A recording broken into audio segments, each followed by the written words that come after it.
నమస్కారం. Indian railways మన దేశ ఆర్థిక వ్యవస్థకు అసలైన జీవనాడి. ఈరోజు మనం ఈ రైల్వే నెట్వర్క్ గురించిన ఒక డీప్ ఎక్స్ప్లెయినర్లోకి వెళ్దాం. కోట్లాది మంది ప్రజలు, టన్నుల కొద్ది సరుకులు ప్రతిరోజూ ఈ పట్టాలపై ప్రయాణిస్తుంటాయి. ఇది కేవలం ఒక రవాణా వ్యవస్థ మాత్రమే కాదు, మన దేశ ప్రగతికి ఒక పల్స్ లాంటిది. అయితే ఒక్కసారి ఆలోచించండి, ప్రపంచంలోనే అతిపెద్ద నెట్వర్క్ ఇది. ఇన్ని జోన్లు, ఇన్ని గేజులు, వేలాది కిలోమీటర్ల ఫ్రైట్ కారిడార్లు, వీటన్నింటినీ ఒక క్రమపద్ధతిలో, ముఖ్యంగా సివిల్స్ లాంటి పోటీ పరీక్షలకు ప్రిపేర్ అయ్యేటప్పుడు ఎలా గుర్తుంచుకోవాలి? నిజంగా ఇదొక పెద్ద సవాలే కదూ. సరే, ఆలస్యం చేయకుండా టాపిక్లోకి వెళ్ళిపోదాం. ఈరోజు మనం ఇండియాస్ రైల్వే బ్యాక్బోన్, కామర్స్ కారిడార్లు, అద్భుతమైన ఇంజనీరింగ్ కట్టడాలు, ఫ్యూచర్ టెక్నాలజీ, ఇంకా లాస్ట్లో ఇవన్నీ ఈజీగా గుర్తుపెట్టుకోవడానికి ఒక సూపర్ మెమరీ ట్రిక్, ఇవన్నీ వరుసగా చూద్దాం.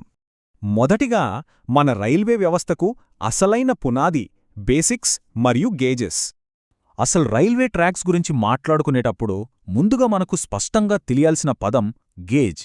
గేజ్ అంటే ఏంటి? సింపుల్, రెండు రైల్వే పట్టాల లోపలి అంచుల మధ్య ఉండే భౌతిక దూరాన్నే గేజ్ అంటారు. రైలు ఎంత ఫాస్ట్గా వెళ్లగలదు, ఎంత బరువు మోయగలదు అనేది పూర్తిగా ఈ వెడల్పుపైనే ఆధారపడి ఉంటుంది.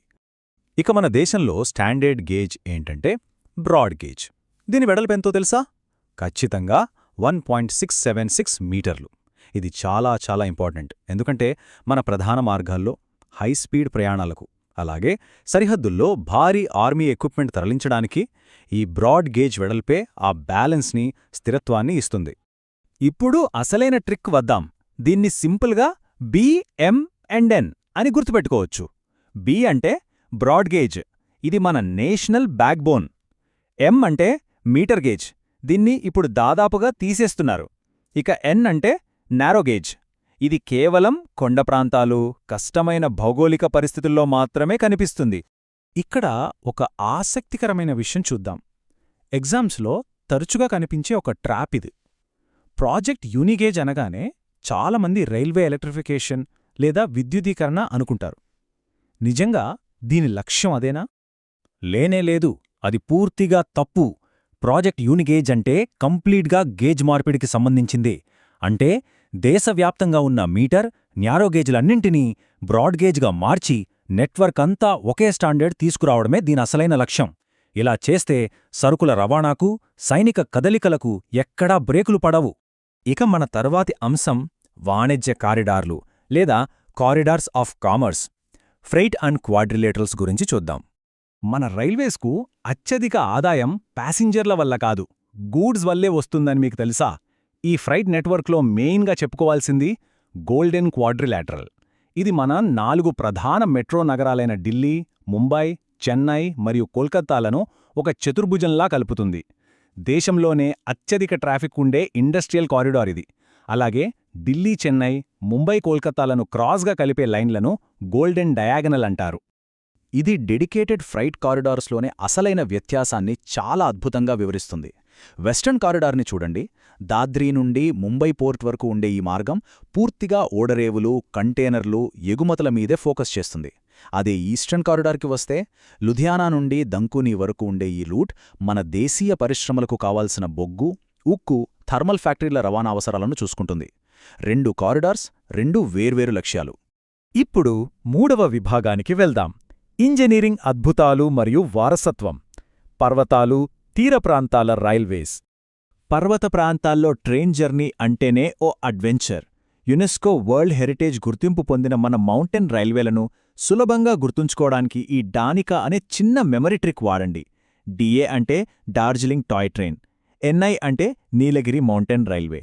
ఇది రాక్ అండ్ పినియన్ సిస్టమ్కి చాలా ఫేమస్. ఇక K అంటే కల్కా సిమ్లా.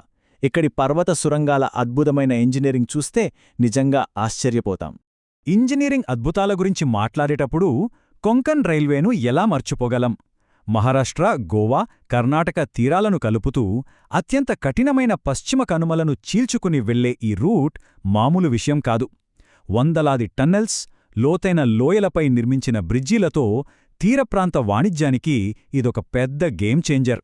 అలాగే జమ్మూ కశ్మీర్లోని చినాబ్ వంతెనను ఒకసారి ఊహించుకోండి. ఇది ప్రపంచంలోనే అత్యంత ఎత్తైన రైల్వే ఆర్చ్ వంతెనలలో ఒకటి. నమ్మశక్యం కాని విషయమేంటంటే ఇది ఈఫిల్ టవర్ కంటే ఎత్తైనది. హిమాలయాల్లోని వ్యూహాత్మక ఉదంపూర్, శ్రీనగర్, బారాముల్లా ప్రాజెక్ట్లో ఇది అత్యంత కీలకమైన భాగం. నెక్స్ట్ 4వ విభాగం ఆధునీకరణ మరియు భద్రతా సాంకేతికత. అదేనండి మన రైల్వేల భవిష్యత్తు. మన రైల్వేస్ ఫ్యూచర్ అంతా స్పీడ్ అండ్ టెక్నాలజీదే. నెక్స్ట్ జనరేషన్ ప్రయాణాల గురించి చెప్పాలంటే ముందుగా గుర్తొచ్చేది వందే భారత్. చెన్నైలో తయారవుతున్న మన స్వదేశీ సెమీ హై స్పీడ్ రైలిది. చాలా ఫాస్ట్గా పికప్ అందుకుంటుంది, పైగా ఎనర్జీ ఎఫిషియెంట్. ఇక ముంబై అహ్మదాబాద్ మధ్య రాబోతున్న బుల్లెట్ ట్రైన్ సంగతి తెలిసిందే. జపాన్ వారి షింకన్సెన్ టెక్నాలజీతో జేఐసీఏ ఫండింగ్తో తయారవుతున్న ఈ ప్రాజెక్ట్ మన రవాణా వ్యవస్థ స్వరూపాన్నే మార్చేస్తుంది. అయితే స్పీడ్ ఎంత ముఖ్యమో సేఫ్టీ కూడా అంతే ముఖ్యం కదా. ఇక్కడే కవచ్ అనే పదం వస్తుంది. ఇది మనవాళ్లు సొంతంగా డెవలప్ చేసిన automatic train protection system. By mistake ఒకే ట్రాక్పై 2 రైలు ఎదురెదురుగా వస్తే ఆటోమేటిక్గా బ్రేకులు వేసి ప్రాణనష్టాన్ని నివారించే అద్భుతమే టెక్నాలజీ ఇది. సింప్లీ అమేజింగ్ కదూ. ఇక ఫైనల్గా 5వ విభాగం ద సూపర్ మెమరీ జర్నీ. ఇప్పటిదాకా చూసినదంతా ఒక్కచోట చేర్చుదాం. సరే, ఇప్పుడు వీటన్నింటినీ మన మైండ్లో ప్రింట్ అయ్యేలా ఒక భౌగోళిక కథలా ఊహించుకుందామా? Logic simple. ఒక పెద్ద బ్రాడ్ రైలు 1.676 మీటర్ల గేజ్పై ఢిల్లీలో స్టార్ట్ అయింది. అది వెస్టర్న్ ఫ్రైట్ కారిడోర్ గుండా కంటైనర్లను తీసుకెళ్తోంది. అలా వెళ్తూ వెళ్తూ పర్వతాలను ఎక్కుతూ డానికా యునెస్కో రైళ్లను దాటుకుని ముందుకు సాగుతోంది. అప్పుడే ఓ సూపర్ఫాస్ట్ వందే భారత్ దాని ఓవర్టేక్ చేసింది. ట్రాక్పై ఉన్న కవచ్ సిస్టమ్ ఇవన్నీ సేఫ్గా వెళ్లేలా చూసుకుంటోంది. చివరగా ఆ రైలు పశ్చిమ కనుమల టన్నెల్స్ గుండా కొంకణ్ తీరంలోకి ఎంటర్ అయింది. ఎలా ఉంది? ఈ ఒక్క కథతో గేజులు, కారిడార్లు, మౌంటైన్ రైల్వేస్, సేఫ్టీ సిస్టమ్స్ అన్ని బ్రెయిన్లో రిజిస్టర్ అయిపోయాయి కదా. మన నెట్వర్క్ వాణిజ్యాన్ని ఎలా కనెక్ట్ చేస్తుందో ఈ జంక్షన్స్ చూస్తే ఇట్టే అర్థమవుతుంది. జేఎన్పీటీ కంటైనర్ల ఎగుమతులకు కనెక్ట్ అయితే పారాదీప్ పోర్టు బొగ్గు రవాణాకు కీలకం. అలాగే సికింద్రాబాద్ లేదా పొడవైన ప్లాట్ఫామ్ ఉన్న హుబ్బలి, సరిహద్దు లాజిస్టిక్స్ చూసుకునే గువాహటి ఇవన్నీ ఈ ఎకానమీ ఇంజిన్ని నడిపిస్తున్న మెయిన్ హబ్స్. సో ఇది మన ఇండియన్ రైల్వేస్ స్టోరీ. ఇప్పుడు మీకో ఆసక్తికరమైన ప్రశ్న. 2030 నాటికి కంప్లీట్ ఫ్యూచర్ రెడీ నెట్వర్క్గా మారాలనేది నేషనల్ రైల్ ప్లాన్ టార్గెట్. అయితే మున్ముందు రాబోయే ఇంటర్నేషనల్ కనెక్టివిటీలతో ఈ మౌలిక సదుపాయాలు మన దేశాన్నే కాదు, మొత్తం సౌత్ ఏషియన్ ఎకానమీనే ఎలా మార్చబోతున్నాయో ఒక్కసారి ఆలోచించండి. ఇలాంటి మరెన్నో ఆసక్తికరమైన అంశాల కోసం అన్వేషిస్తూనే ఉండండి. ఈ డీప్ ఎక్స్ప్లెయినర్లో మాతో పాటు ఉన్నందుకు ధన్యవాదాలు. మళ్ళీ కలుద్దాం.